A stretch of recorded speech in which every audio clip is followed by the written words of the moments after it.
hao. Welcome to Understanding China, brought to you live from the ThinkTech studios in downtown Honolulu and from the offices of Asia Pacific Group, an investment firm in Beijing. I'm Michael North, and our co-host on the other end is Xiaofang Joe North. Through this series, we're going to be speaking with key leaders throughout China, government people, business, academia, the arts, about China today, its future, its hopes and dreams, its plans in the world, and above all, about its people. We want to help our international audience to see China through Chinese eyes by talking direct to the people who are leading the largest nation in the world today. We're honored to welcome back to the program today Lin Fanlin from Beijing Moze, a media and translation firm based in the capital city of China. In our last program, we spoke to Mr. Lin, and we wanted to spend more time with him now and get into some more detail about the One Belt, One Road policy. Now, Mr. Lin's group is working as part of the giant media company China International Publishing Group, and they have a long history of leadership in modern China. The group was founded in 1949, shortly after China's independence, by the great Chinese peacemaker Zhou Enlai. And today, this organization encompasses a vast range of television, radio, publishing, and other media, electronic media enterprises, including the largest television network in the world, CCTV. So Mr. Lin is an authority on the subject of China's One Belt, One Road policy. And we want to explore that topic with him now in some more depth. So, Fanlin, ni hao. Good to see you again. Lin Fanlin, can you say hello? Are you hearing us? We have a translator with us also today, Nicolas Bartiom from Montreal. So we're speaking with Lin Fanlin on the phone from Beijing, and I want to ask a question which our translator there will translate for us. And the question is, in history, there was when the Silk Road was very powerful as a force in Chinese history. Can you describe a little bit about the Silk Road and the tradition and history behind it? 后边的历史啊，还有这个统计情况。是这样，这个丝绸之路呢，实际上是一条这个连接了中国和这个欧亚大陆的一个贸易之路。那么丝绸之路的这个概念呢，实际上是一个德国人提出来的，也并不是这个中国人当时提出来的。然后呢，丝绸呢是作为中国的这个文化符号，其实是作为文化符号之一。那么就是现在人呢，我们是用丝绸这个作为我们中国的一个名片。那么丝绸之路呢，只是一个历史符号，它主要是指这个从这个连接这个世界的这个贸易之路。Mr. Lin said that the old Silk Road used to be a commercial route, and this concept of the Silk Road only appeared later in the 19th century. It was actually brought forward by a German scholar. Nowadays, though, the Silk Road is seen more as China's business card, as we talk of silk as a symbol, a cultural symbol today, and that has been revived in order to follow with the plan for the One Belt, One Road. So why are the leaders of China bringing back the image of the Silk Road today, and what is its ultimate purpose for China and the world? 现在中国领导人为什么要提出这个丝绸之路这样一个符号？然后它的这个总共的目的是什么？为什么？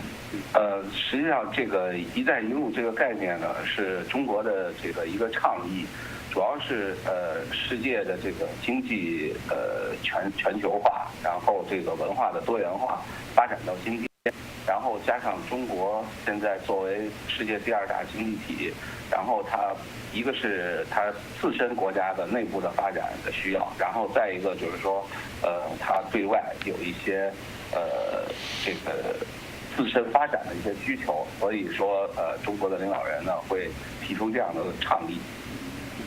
Well, the Silk Road, as Mr. Lin said, and the One Belt, One Road initiative, all of this has been put forward again by Chinese leaders as a way to respond to many cultural and economical needs in the region. Of course, there are some of these needs that are China's own needs, but most importantly, I think, and as Mr. Lin said, it's a strategy that is meant to respond to the needs of all countries developing and developed in this region.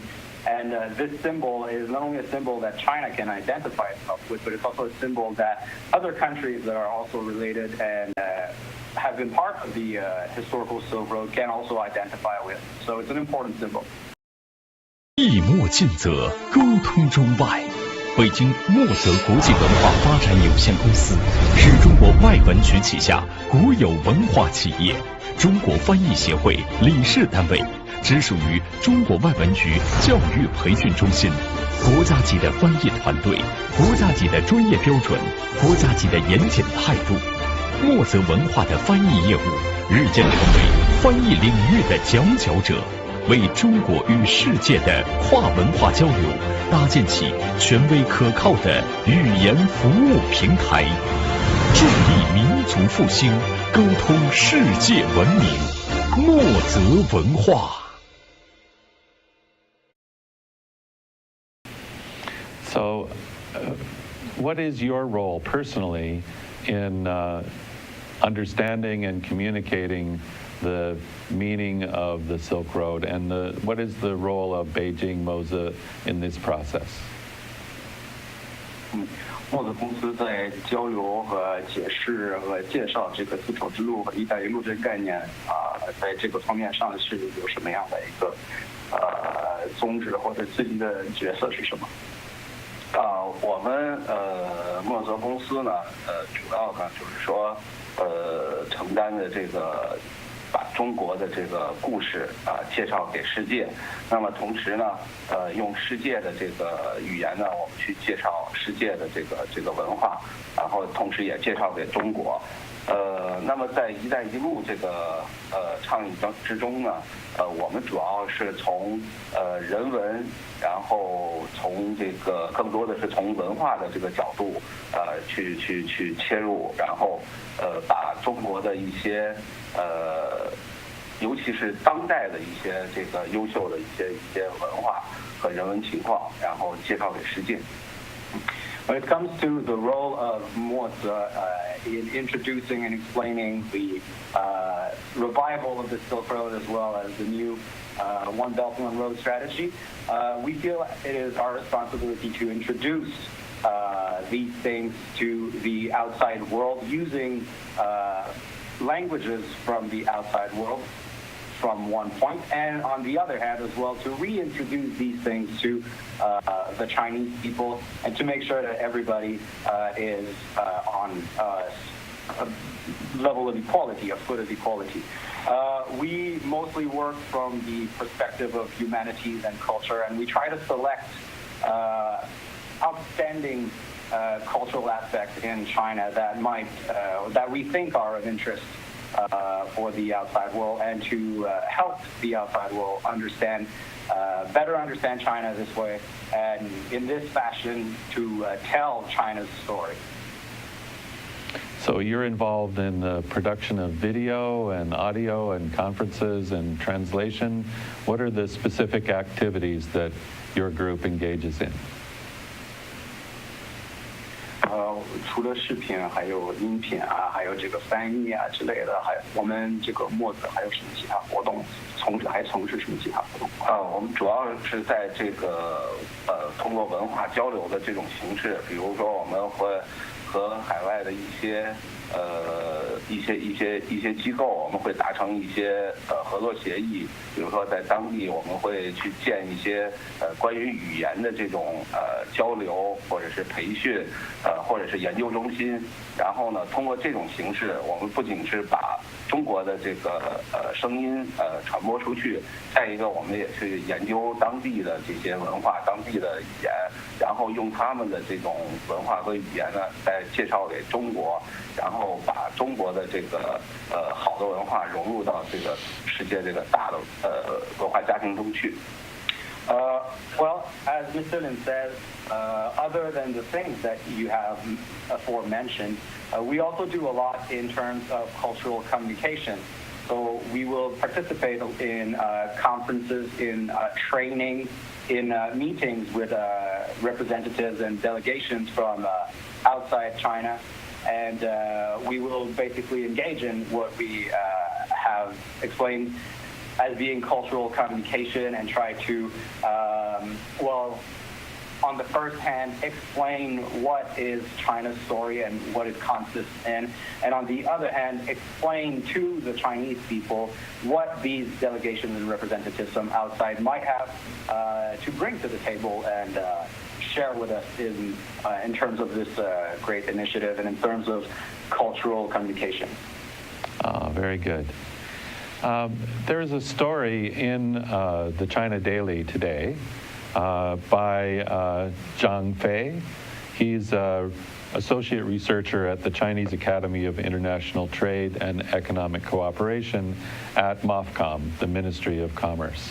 And there's a couple of passages from it that I would like to read and get a comment. Is that okay, Fanlin? I would like to read those to you. 一篇文章，他要给你念一段，然后要你评论。No problem, sir. Okay. Here's a quote. In the United States, the upcoming administration led by Donald Trump may pose a challenge to the country's economic policy. And along with the United Kingdom preparing to break away from Europe and the need to accommodate the continuing influx of refugees, the European Union now has the rise of right-wing forces to worry about.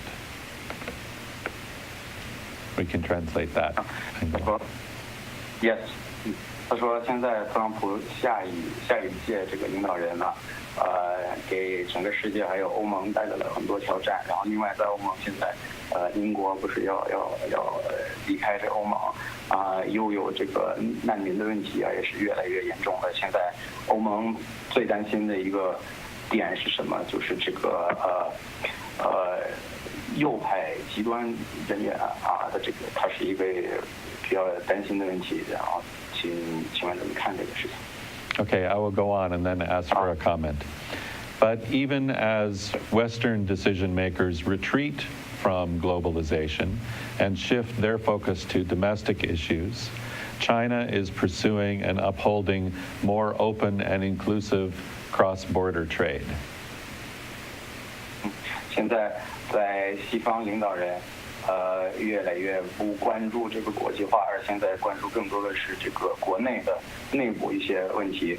中国仍然是坚持改革开放然后越来越开放，越来越改革越来越深化，也变成了这个世界的一个力量A participant and major beneficiary of globalization, China is now the leading advocate of sustainable economic globalization. So, Mr. Fanlin, I would like to have your comment on this quote from China Daily. Again, this is from Zhang Fei at MOFCOM. 作为这个现在一个重要参与者，还有受益者的这国际化的主要参与者和受益者，现在中国是变成了这个国家全球的这个经济稳定的这样一个情况的重要角色。这个能不能评论？这个是中国日报一个叫张北的一个学者。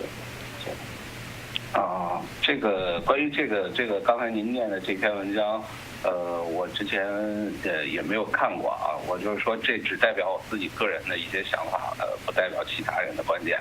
就是说，首先第一就是中国人在这个点上，普遍的看法，我觉得可能大部分跟我一样，就是说，各个国家有各个国家自己的不同的这个发展情况和有好的也有坏的一面。那么中国呢，之所以提出来这个改革开放、深化改革，包括这个“一带一路”倡议，也是根据自己国家内部的这个发展情况。我们有发展的这个好的一面，也有这个失去平衡的一面。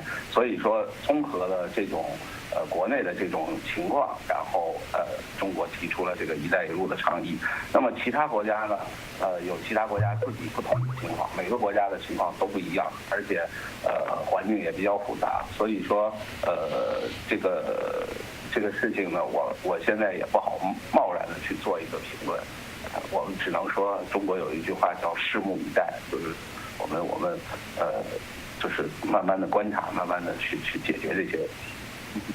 Mr. Lin said that, well, first of all, I can only speak for myself on this issue, but even as this is, I think that most Chinese people would agree that these initiatives, initiatives such as the Belt and Road Initiative, has a starting point the domestic situation in China right now.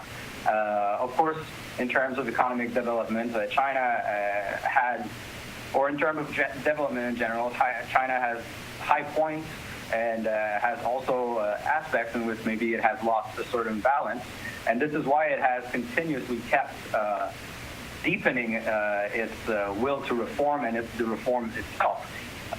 When it comes to other countries, obviously, China is not really in a position to make that strong of comments about the rate of their development. This is why we speak mostly of China. We have a saying in China, basically, that could translate to "we will wait and see." But basically, this is what we are doing here in China. We are observing countries and their development, and we are trying to see how their development can be incorporated with our development, or the other way around, also how everybody's development can be incorporated together so that all countries may benefit and become stronger from such an initiative and endeavor. Well, China is definitely being very active in this way, not just sitting and waiting and seeing, but the commitments that China has made with the many partners that it has in up to 60 nations around the world amount to as much as $1 trillion worth of Chinese investment in infrastructure. I'll give you one example ask if you've heard of this. Maybe I'll give you two examples. Let's translate that and go forward. No, that's okay. I've been translating as you've been speaking, so that's great. Oh, okay. So one example is China has put a tremendous amount of investment into Greece. There's a port near Athens called Piraeus, and China is helping to create a new high productivity deep water port in Piraeus that's been needed literally for centuries. And China is very actively involved in that. I wonder if Fanlin is also familiar with that project. 您熟悉这个项目吗？这个项目我大概听说过。I've heard about this project, yes. 然后关于希腊这个港口的问题，我也是做了一些简单的了解，就是说中国现在就是我了解到的，它只是取得了这个港口的特许经营权，然后呢，它会利用中国我们现在的在一些基础建设上，包括在一些这个经营上的一些经验的这种优势，然后想把这个希腊的这个港口打造成一个国际化的港口，然后呢，同时呢，对全世界来说，对中国当然对中国来说也比较重要，就是说，它是可以作为一个中国的货物进入欧洲的一个入口，因为希腊的这个港口刚好就是对接上了我们说的匈塞铁路，它可以直接的就可以把中国的这些货物通过这个港口，然后通过匈塞铁路直接进入到欧洲。实际上它还是一个关于基础建设上的一个方案，一个项目。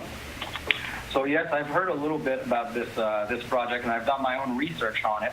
And I know that China has obtained a special rights for operation in Greece, and I think that what the project is about is incorporating and importing some of China's strong points in order to build an international port. So mostly we will be, as I understand it, we will be using Chinese technologies and Chinese specialties and characteristics in order to build this port. And of course, this will be very beneficial for well, the region and the world in general as an international port, and it will also be a way for China to be able to export its numerous products to the European market through the port in Greece, yes, and as well as the railways in the railway that's currently being built in Hungary. 而且这个我也可以举一个例子，就是说希腊有14个机场的经营权，同时也是被德国的这个航空公司给收购了。那么实际上就是说只不过说因为中国的这个经济规模可能是在这儿，它跟德国比起来显得更显眼一些。实际上我觉得这就是一个正常的一个贸易行为，然后没必要去过多的去夸大它的这个实际的这个影响。当然它会有一些这个政治上的一些影响，但是我觉得不应该是这个作为主流的来讨论的这么一个话题。I can also give you a specific example. I know that there are about 14 airports in Greece for which the operational rights have been bought by German conglomerates. Actually, what China is doing in Greece is not an abnormal situation at all. And it's basically a very basic and normal commercial attitude and activity. I think that there might be some political repercussions, and that's what a lot of people want to concentrate on, but I really don't think that this is the gist of the project in itself and what we should be concentrating on. I think there are a lot more important aspects of this project for us to discuss. So I find it fascinating that at a time when Greece is very much in disfavor by most investors, including Greek investors themselves, because of their economic and political issues, I find it very interesting that China is not sitting back. China is moving forward and participating fully in rebuilding Greece and their economy. 希腊的这个经济复苏和重新建设啊，因为这个就是总理当时就说过嘛，和平共处。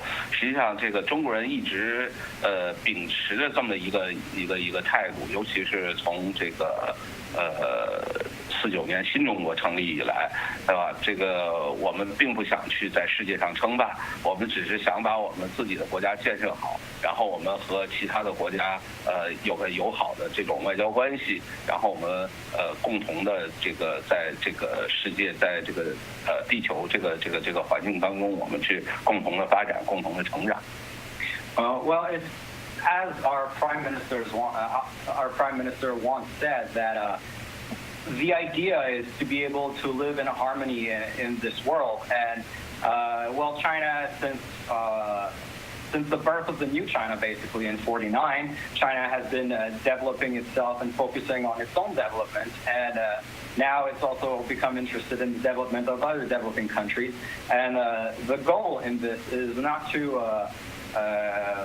let anybody fall behind, but rather to try to find a way to share the benefits of all this development and achieve this ideal goal that we have to be living in a world in harmony where everybody develops their own countries hand in hand.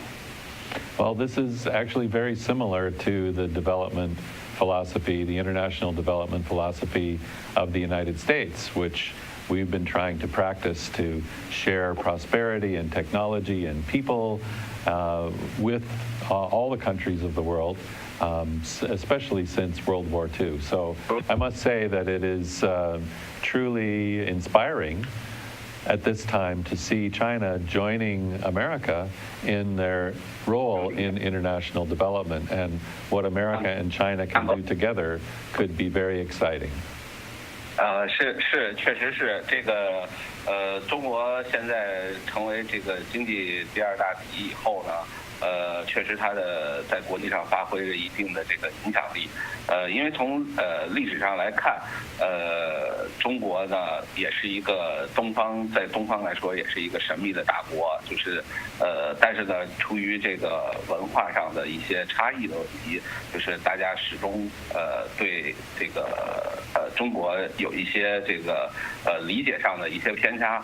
那么随着这个中国的这个经济实力的这个增强，那么中国的领导人也意识到了，我们要通过更多的这种形式、更多的方法，然后去消除世界对中国的这种误解，然后让我们大家能够互相尊重我们不同的文化的这种价值观，然后呢追求我们共同的这个价值观。